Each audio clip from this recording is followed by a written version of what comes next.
Last week, the uncertainty was at a feverish pitch. Markets panicked, and as the international trading order was upended, $5.4 trillion was wiped off from US stocks in 2 days as China hit back with retaliatory levies and fears of a recession in the global economy deepened. The US Federal Reserve Chair, Jerome Powell, admitted tariffs were higher than expected and the risk of higher inflation and recession are up.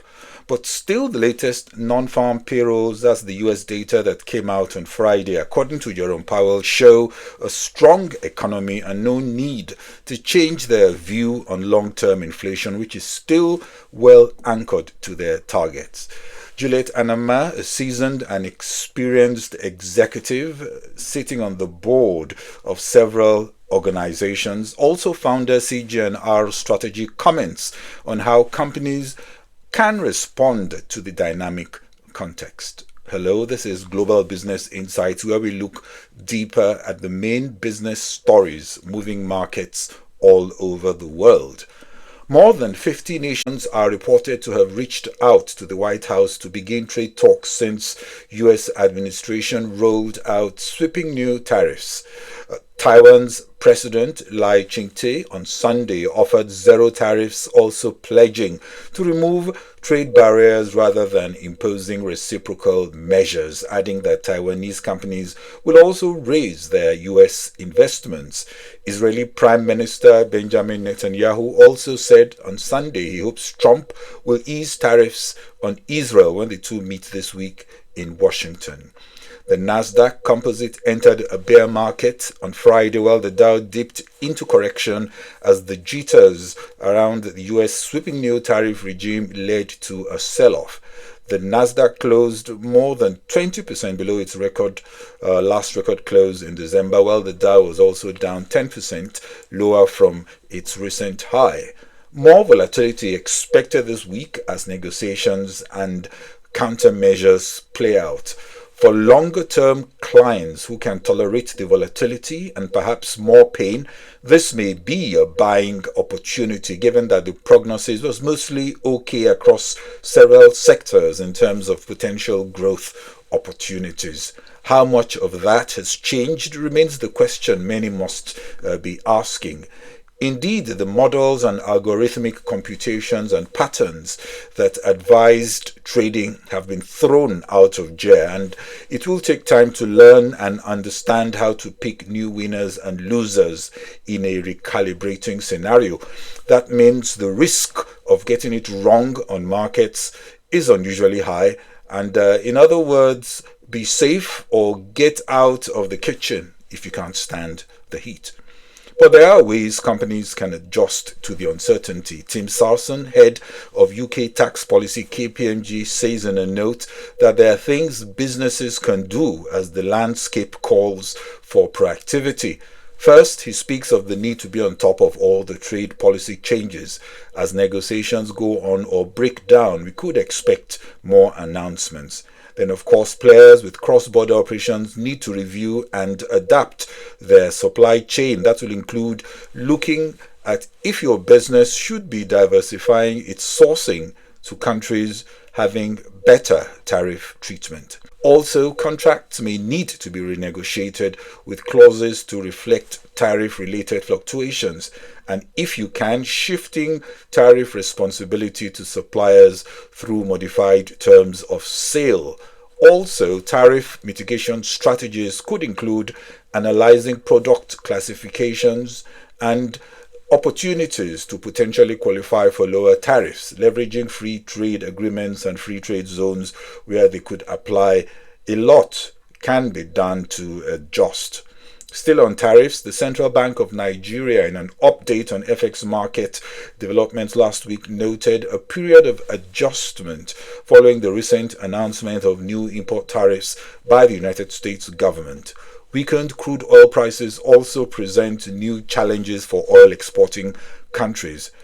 So, to ensure orderly market functioning, CBN on Friday facilitated market activity with provision of $197.71 million through sales to authorized dealers. This is to foster stability, transparency, and efficiency in the foreign exchange market. Another consequence of higher tariffs for governments, the likelihood of higher interest rates for longer, as stickiness in inflation persists with fresh price pressures. Heavy dollar borrowers like Nigeria will face challenges. The Debt Management Office just released December 31, 2024 debt statistics showing total and foreign debt still inching higher. Foreign debt was up from $42.4 billion to $45.7 billion. In naira terms, total debt went up from 97.3 trillion to 144.6 trillion naira.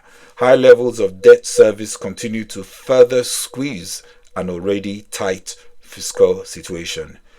Jaguar Land Rover is pausing shipments of its Britain-made cars to the United States for a month as it considers how to mitigate the cost of the new US 25% tariff on foreign cars. We could go on and on as businesses plot their responses, but let's hear from Juliet Anammah, CEO CG&R Strategy LLC, as she comments on some simple things companies need to consider to ride the uncertainty. As I said, Juliet Anammah chairs and sits on the board of several multinational companies with cross-border operations. How do you manage a business in a time of high uncertainty? I can talk about possibly three things in three main buckets. It's probably not exhaustive, so bear with me. I just like things to be simple. The first one, remember the words from the U.S. Secretary of Defense during George W. Bush's time, Donald Rumsfeld. Rumsfeld said, there are things that we know. Those are known knowns. There are things that we know we don't know.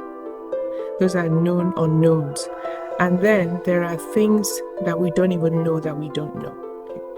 I think a period of high uncertainty certainly forces a business to reconsider what it knows and what it doesn't know. And then armed with that very frank admission of what the company knows and what it doesn't know, then it can go into really running multiple scenarios, stress testing its strategy and its execution. Hardly any well-run company has ever gone down because of high uncertainty. It's always related to the strategy and execution. Now, let's take one scenario. Let's say there is a US-based company, it's retail, it's clothing, and it manufactures in China. Okay. Now, since April 2nd, what does the company now know? It knows clearly that compounded tariffs will mean that the company's products being shipped from China will attract 54% in tariffs. That's known. It also knows that it cannot ship small packages because the de minimis threshold no longer exists. Thirdly, it also knows that it cannot really pass tariffs, the cost of those tariffs directly to the consumer. There's going to be price sensitivity. So those things are clearly known. Some of the things that it will classify as known unknowns, for example, will be a company like that will want to start establishing new sites for manufacturing. But where? It's not clear. Vietnam, Cambodia, out of the question. Does it now start to consider countries in Africa, countries in Latin America, taking advantage of the lower tariffs there? Possible, but what about consistency of supply if they are not yet tested? What about getting those products at the same quality in terms of what it's been getting from China? So those are known things it can do, but a lot of unknowns in terms of what the possibilities are. And then you have a different bucket, that's the last bucket, which are the unknown unknowns. For example, the company will probably start to say, are there certain raw materials out there that if we use them to manufacture our products, our clothing, we could actually reduce the cost of production to a point that we totally eliminate the negative impact of the tariffs? Unknown. What if the company takes the next 4 to 6 months and completely shifts its manufacturing base to, let's say, El Salvador in Central America, and Trump unwinds the whole thing after like seven months? That, again, is very much unknown. But if you look at everything, the examples I've given on this particular issue of tariff uncertainty around tariffs, all the changes that a company is going to make, everything to do with strategy and execution, is all happening around a very narrow scope of areas. So consumer price sensitivity is one, supply chain is another one, logistics is another one, possibly product design could be another one. Okay. So that brings me to my second point. High uncertainty typically generates a high velocity and frequency of discussions and anxiety and thoughts and actions. So much so that you end up in a situation where the shadow of the dragon becomes much more dangerous than the real dragon itself. So the second thing I wanted to touch on is it's important during a time of high uncertainty like this to ring-fence the parts of the business that are not going to change. Marketing isn't going to change drastically overnight because of tariffs. Neither is customer service going to change. Neither is human resources, legal.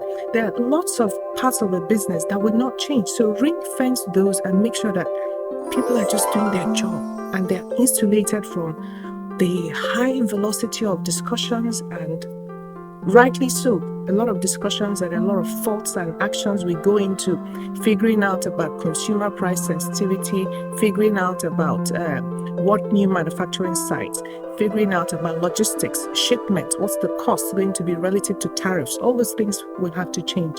So that's the second thing. The third component that I will touch on is be flexible around governance, in the sense that it might just be that you would have to have a short executive committee that really looks at geopolitics at a time like this. And you gather people based on knowledge, based on experiences as is needed. So it's not a standing executive committee. It just happens to be an executive committee that you constitute for this period. And it does its work, and you use it as a sounding board for all the actions and all the decisions that needs to be made, and that's it. Okay. So I've just listed 3 things. Those are the 3 things that I think are very important. They're very simple. Like I said before, they're not exhaustive, but they could be a good place to start. Thank you. Saudi Arabia state oil company Saudi Aramco on Sunday lowered crude oil prices for Asian buyers in May to their lowest in 4 months after OPEC Plus decided to increase supply on Thursday.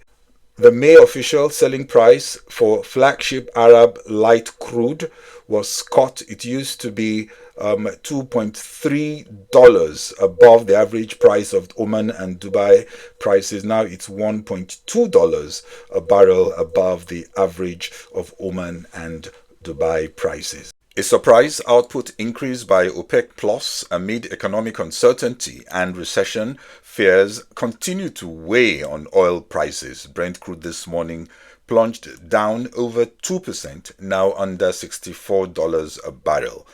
The latest data this morning shows that Germany's industrial sector returned to contraction in February, with industrial production down 4% year over year versus January's 1.6%. All this as Greece's central bank governor Yanis Stournaras warns that trade war could lead to a large negative demand shock in the Eurozone. Asia-Pacific markets extended their sell-off as concerns over a global trade war continue to fuel a risk-off mood. Chinese markets also took a hit from Beijing's retaliatory move to raise tariffs. Goldman Sachs also expects China to accelerate fiscal easing measures to offset the adverse impact of tariffs on economic growth. Well, that's all on this episode of Global Business Insights. Thanks for watching. This is Bode Oshosami. Bye-bye.